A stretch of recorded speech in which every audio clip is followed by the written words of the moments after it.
Hey everybody, welcome back to Bar Run Forge. It's another Tuesday morning tool video. Today we're going to make a rivet bucking bar. Stick around.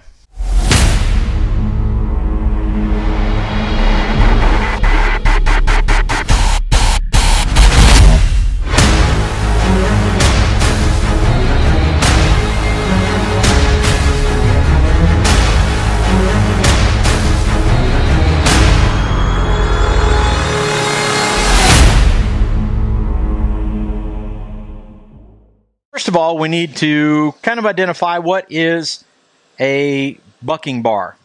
Well, or you might call it a bick. Well, this is a cone mandrel. So it's very similar to a cone mandrel. It goes in the hardy just like that. But in this case, we're going to bend it over at 90 degrees. Now, what we're basically going to imagine is having this cone mandrel kind of out this way at 90 degrees, or we can work it out that way too if we want to. And the purpose is to try to make sure that we can get a good rivet set or rivet header on the bottom of our work. Now we've done a bottom rivet header that goes in the pritchel hole, but we want something that'll support our rivets as working up on maybe something that's like a scroll, any kind of work that you need to hold the material up away from the anvil. So this is what this piece is going to do, and we're going to use this piece of 1.5 round. It's 41/40 and it's about 6 inches long. We're going to come up about 2.5 inches up here. We're going to upset this just a little bit. We don't need to do a whole lot of upsetting on this because it's pretty accurate, pretty close to it right now. We just need a little bit of extra mass up in this piece right here so we can get it down in the hardy, and then upset this part, make a nice collar. Then we'll draw this part out into a point, flatten it down, put basically our header plate into it, and then straighten it up, flatten it out. We will have a rivet bucking bar. Stick around.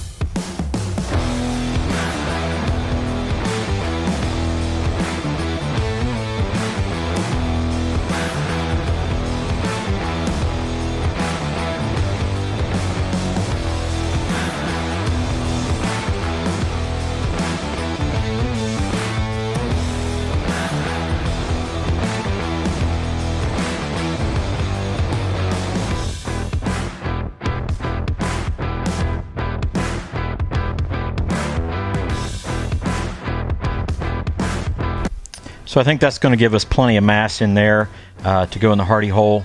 Then we'll go ahead and square it off and start working it into the hardy hole so we have enough material there to upset and work as a good shoulder.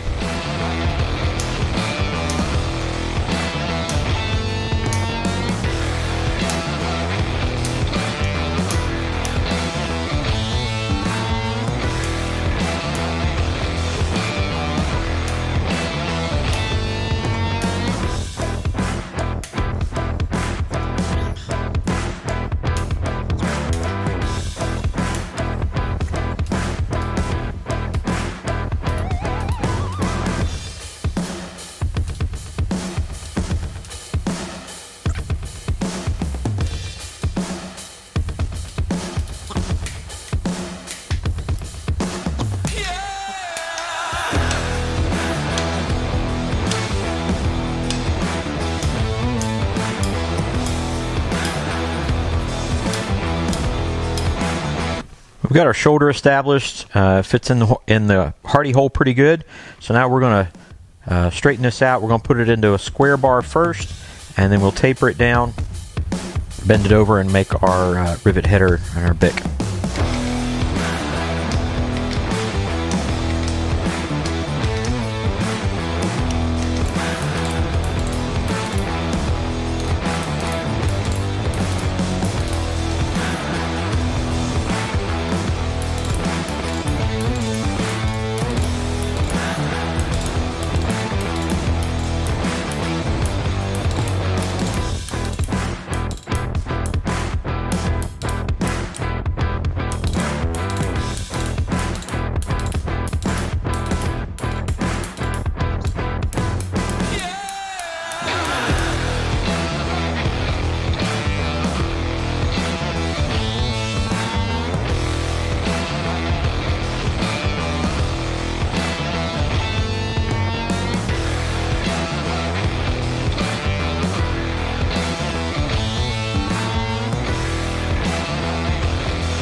Okay, as you can see, we've got it tapered out.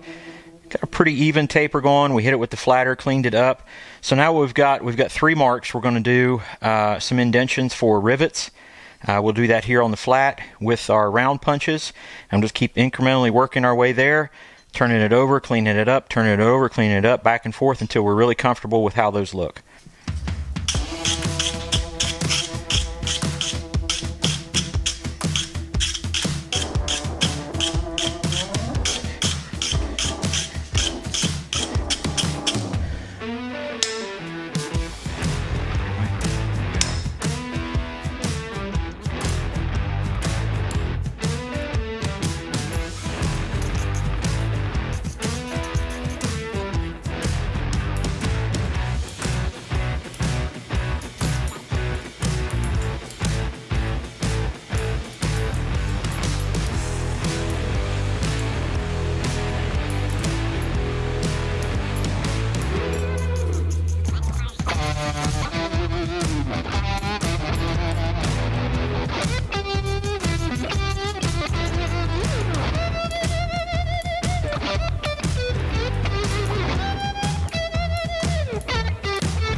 Okay, we got our 3 different rivets, the heads, depressions in there to head them out.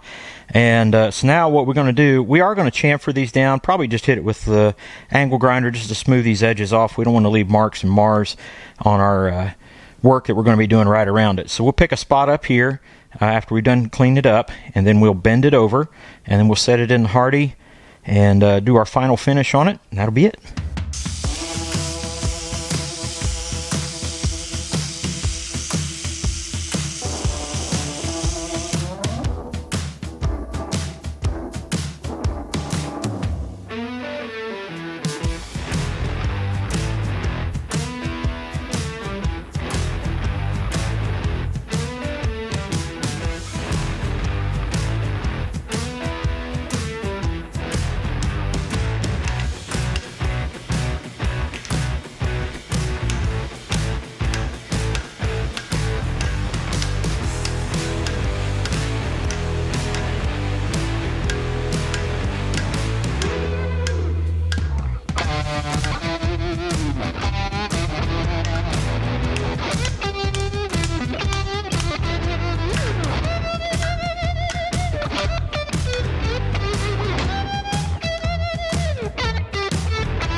Okay, with the forging done, we're going to put it back in the fire, bring it up to critical.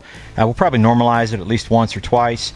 and then we will quench it and go through the hardening and tempering process. So our rivet bucking bar is done. We've kind of tested it out. We don't going to do that on camera today. There will certainly be videos where it will be tested out, and you can see that. We've got plenty of projects where this is going to be a very handy tool. It fits quite nicely in all directions, and it does have a little bit of a rise, and we're okay with that. I'm fine with it not being 90 degrees. In fact, I kind of like it that way. And everything really kind of turned out nice. I'm pretty pleased with how it is. And this tool has a purpose. You know, when we're working on this side of the anvil, we're putting a rivet in there, and then we're putting something over the top of it, another piece to rivet on the top. We can't see what's going on behind there. We have to trust that the tool is doing the work that it's supposed to do, that it's designed to do, that the maker made it to do. And that reminds me of Proverbs. In chapter 3, verse 5 and forward, it says, "Trust in the Lord with all your heart. Do not depend on your own understanding. Seek His will in all you do, and He will show you which path to take." And I like this. Don't be impressed with your own wisdom. Instead, fear the Lord and turn away from evil. Then you will have healing for your body and strength for your bones. It's a good thing when we just trust in the Lord, even when we can't see what's going on. It's great for us to trust in the Lord, and He will direct our paths. Thank you guys so much for coming in. We always enjoy when you come in and watch our Tuesday morning tool videos and any of the other videos we have here at Bar Run Forge. Make sure that you like, share, and subscribe that. Hit the reminder bell so that you're reminded every time we have content coming out. God bless you all, and we'll see you on the next one. Take care.